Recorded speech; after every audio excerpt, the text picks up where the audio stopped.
A Igreja Nossa Senhora dos Navegantes é uma igreja que comove falar dela. Primeiro, pela sua beleza. É uma igreja simples, mas que nos conduz a contemplar a beleza. É uma das igrejas mais belas da nossa região. É uma das igrejas mais antigas da nossa região, seja lado externo ou aqui dentro da igreja. É muito interessante porque o ambiente nos conduz para a beleza de Deus. A beleza de Deus, a poesia de Deus, a leveza de Deus e ao mesmo tempo a simplicidade de Deus. Porque quando a gente contempla esse lugar, um lugar de oração, de encontro, de silêncio, a gente pode contemplar então, ao mesmo tempo, o valor histórico, religioso e cultural desse templo, tão importante para a nossa história, para a história do nosso município.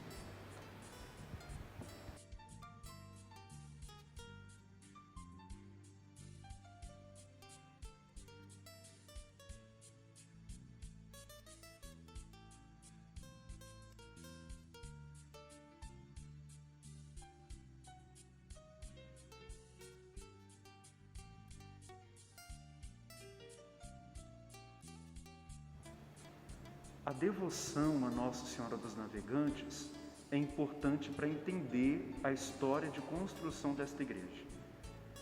Nós vamos buscar a devoção a Nossa Senhora dos Navegantes lá nas raízes da navegação europeia, quando, sobretudo, os portugueses e os espanhóis se lançaram ao mar em busca de novas terras para a colonização. Vamos lembrar que o mar, inclusive no mundo bíblico, o mar é um lugar muito sombrio, um lugar que causa medo, espanto. Os portugueses e os espanhóis, a religião, a fé, estava num lugar de influência, no sentido de ajudar a tomar as decisões. Por isso, quando os portugueses e os espanhóis saem para navegar em busca de novas terras, eles levam consigo a fé, a religião, a devoção, e sobretudo a devoção à Nossa Senhora, que eles vão invocar com o título de Nossa Senhora dos Navegantes. Geralmente nas embarcações, na proa, estava uma imagem ou um símbolo que ligava a Nossa Senhora dos Navegantes. É importante relacionar que o catolicismo que nós temos no Brasil é um catolicismo que veio de Portugal. É um catolicismo marcado pela devoção, pela novena, pelas ladainhas. Então, a história de devoção a Nossa Senhora dos Navegantes tem suas raízes no tipo de colonização que nós tivemos, sobretudo aqui no Brasil. Uma colonização portuguesa, marcada pela devoção, e essa devoção inclui novena, ladainha, procissões. Isso faz com que os portugueses, chegando por aqui, vão então semeando essa cultura religiosa de devoção a Nossa Senhora dos Navegantes.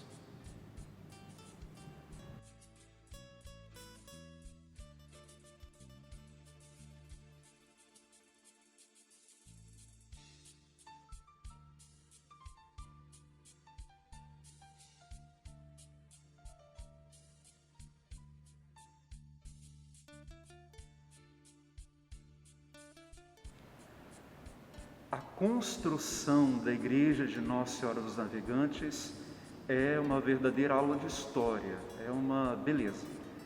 Primeiro, nós vamos voltar aproximadamente no ano de 1872, quando fiéis, devotos, sobretudo o senhor Simão Soares, por desejo dele, esforço dele, eles então iniciam a construção desta igreja.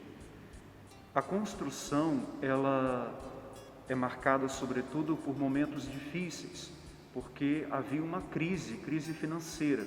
Então as pessoas não tinham como contribuir para a construção da igreja. A própria Câmara Provincial, em alguns momentos, precisou ajudar. Algumas pessoas mais notáveis da região, que tinham maior poder aquisitivo, puderam ajudar. Os fiéis, na sua origem, muito simples, também poderiam ajudar, mas essa construção ela teve fases, momentos onde foi interrompida a construção por falta de recursos, né? Depois, mais ou menos no ano de 1876, tem-se notícia de que, por meio da Câmara Provincial, de que a obra estava quase em conclusão. Aqui entra uma figura muito importante. Vamos lembrar que, naquele momento, por volta de mais ou menos 1870, 76, nós pertencíamos ao Bispado do Rio de Janeiro.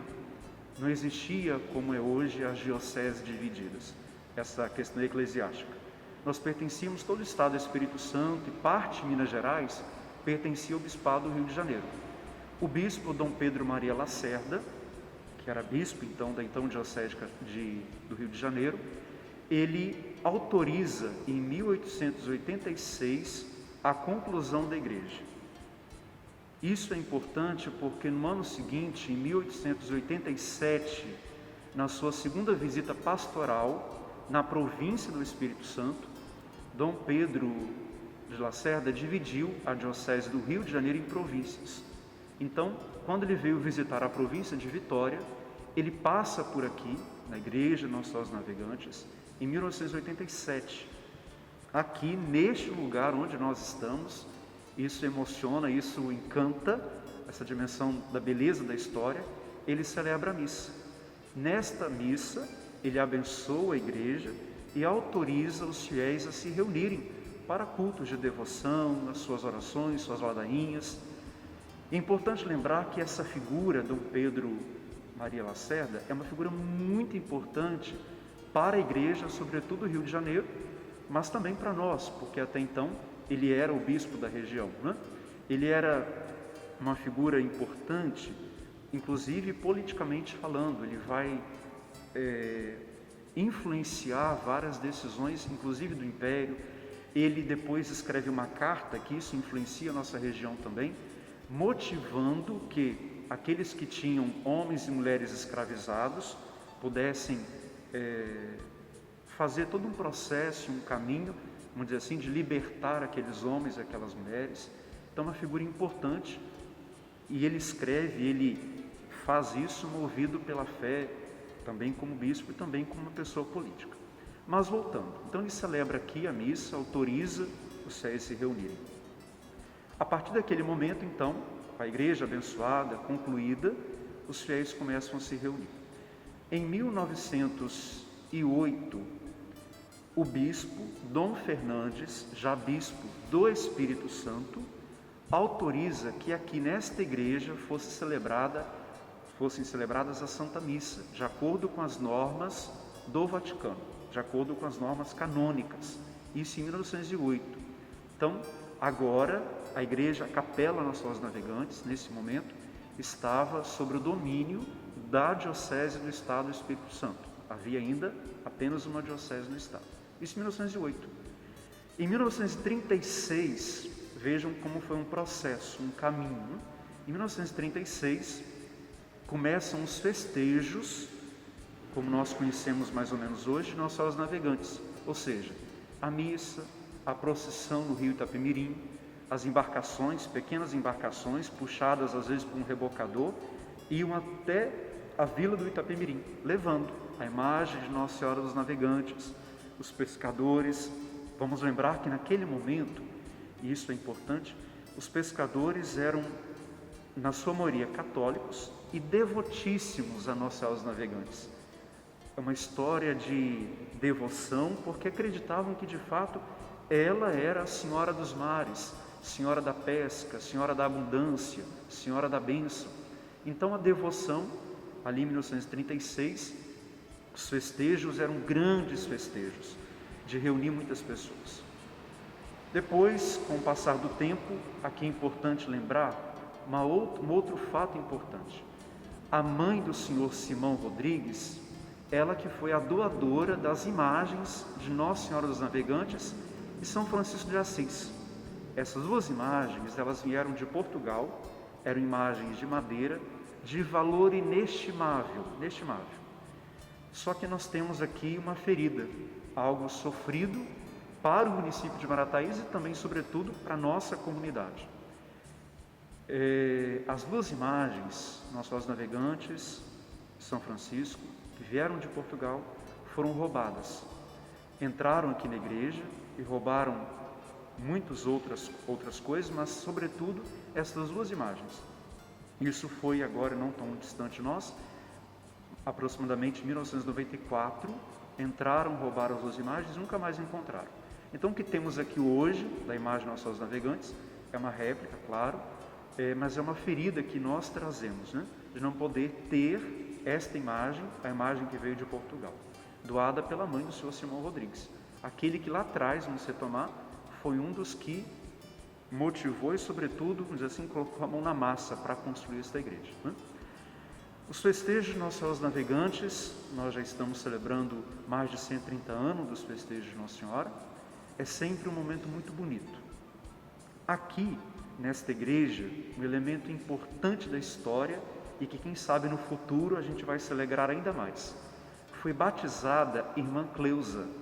Irmã Cleusa foi martirizada, foi assassinada na Lábrea, na Amazônia. É uma freira capixaba, que nasceu em Cachoeira de Itapemirim, mas foi batizada nesta igreja. Na pia batismal desta igreja, ela recebeu o batismo. Depois foi para Lábrea, em missão, na Amazônia, e lá ela foi martirizada defendendo os pequenos, defendendo aqueles que estavam marginalizados. Irmã Cleusa tinha uma expressão que muitos aqui vão se recordar, vão conhecer, que ela dizia que por causa do reino vale a pena arriscar-se, vale a pena dar tudo, mais ou menos uma expressão dela. Então, Irmã Cleusa está num processo de canonização.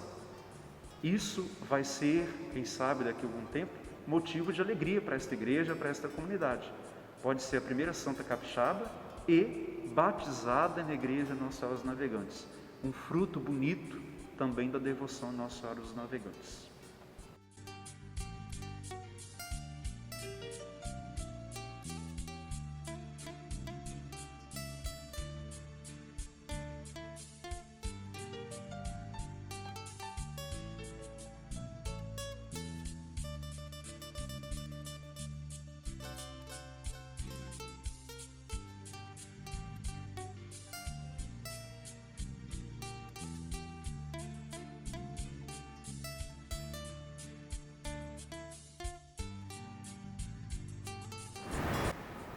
A igreja Nossa Senhora dos Navegantes, a devoção a Nossa Senhora dos Navegantes é um patrimônio, é um tesouro religioso, cultural, histórico do município de Marataízes. Nós estamos num tempo em que as pessoas às vezes não valorizam a história, né? Isso para nós é um desafio. Manter, cuidar, zelar para que a história continue a fazer o seu caminho. Aqui nós temos inúmeras pessoas que são devotas a Nossa Senhora dos Navegantes. É algo muito bonito, muito simples, o olhar, a prece, as mãos postas em oração, de maneira tão simples, sobretudo as pessoas mais idosas, às vezes uma criança, um jovem que se encanta com a devoção. Então, para nós que estamos nesse momento da história, é importante a gente valorizar esse tempo, cuidar e, sobretudo, conhecer a beleza dele, a beleza da sua história, a simplicidade que ele envolve, a mística desse templo e, sobretudo, o lugar onde ele está. Ele está perto também de outros prédios, de outros lugares históricos, próximo à foz do rio Itapemirim, que tem uma importância enorme também para a nossa região do sul do estado. Está próximo ao mar, é de uma beleza ímpar.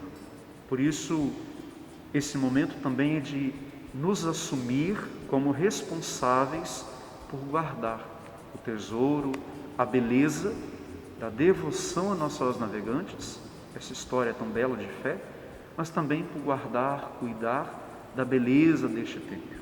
Que a Virgem Senhora dos Navegantes seja para todos uma luz, uma intercessão nos mares bravos da vida, nas situações difíceis da vida. Que ela rogue por todos nós.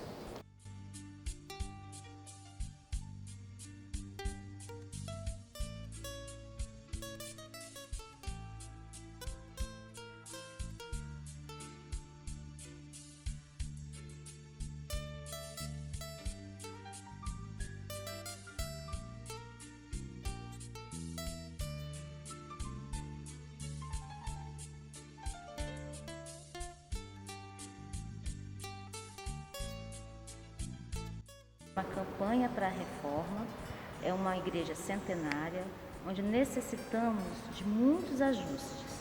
Já conseguimos concluir o telhado, agora nós temos que fazer uma nova campanha para a parte interna. A parte interna da igreja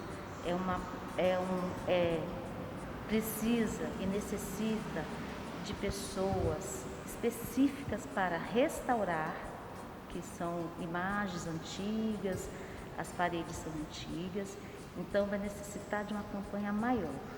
Então pedimos a colaboração, quem puder fazer doação, vir à igreja visitar, estamos aqui, as portas abertas para as doações de vocês.